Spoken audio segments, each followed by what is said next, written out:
Compass and pacing is an essential skill for every forestry professional. A compass is used to identify the direction of travel relative to magnetic north. The first step for someone new to compass and pacing is to determine how much distance your pace covers using a natural walking gait. In forestry, the most common unit of measurement is 66 feet, the distance of one chain. Knowing your individual pace will help you calculate unknown distances when used on site. There are 3 questions that need to be answered in order to use a compass successfully. First, where is magnetic north? Second, where are you in relation to where you want to be? And third, do you know how to set the bearing for where you want to go? You'll notice a mirror here. That's to help you read the compass as you're lining your sight. Now, as you set up between the 2 markers to get your bearing or azimuth, you're going to use this sight much like a sight's on a rifle or a gun, and then you're going to take a read. Now, the important thing about this is to make sure as you look at your compass that it's in working order. The first thing you're going to do is make sure that there are no bubbles or that there are no magnets or metal around to throw off your bearing or azimuth. Again, you'll see the basic measurements on here. For us, we're looking at a general 0 to 360 range. So what we have to learn is number 1, 0 to 360 is north. You go down, 180 degrees is south, and in between those in 90-degree increments. So you've got 0 to 90, 90 to 180, 180 to 270, and 270 back to 360.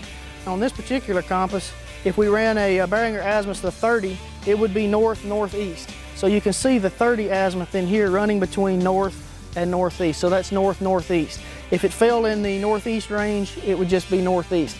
But you want to hold the compass as level as possible.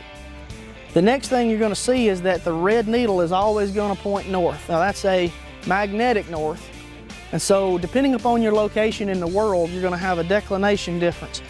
But from here to 100 yards away, it's going to be close. From here to 1,000 miles away, you're going to see a little difference. So keep that in mind. For our purpose, we're going to trust it to be accurate. All right, so the next thing you're going to do is you're going to line this compass up, and we're shooting a line. We see that the compass already points to north.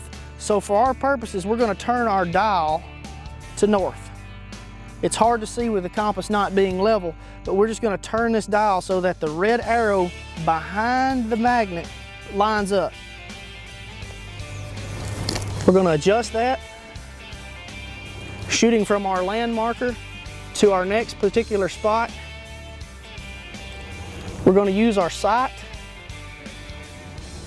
and fine-tune our adjustment, and then we're going to take a reading.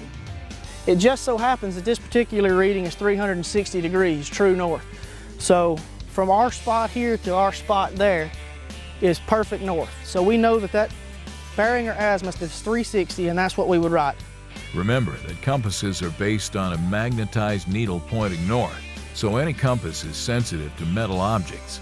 Nearby belt buckles, rings, and watches, as well as metal fences and vehicles can result in false readings. In addition, compass and pacing is used throughout forestry operations, including cruising timber, locating boundary lines, laying out roads and harvest sales, and locating wildfires.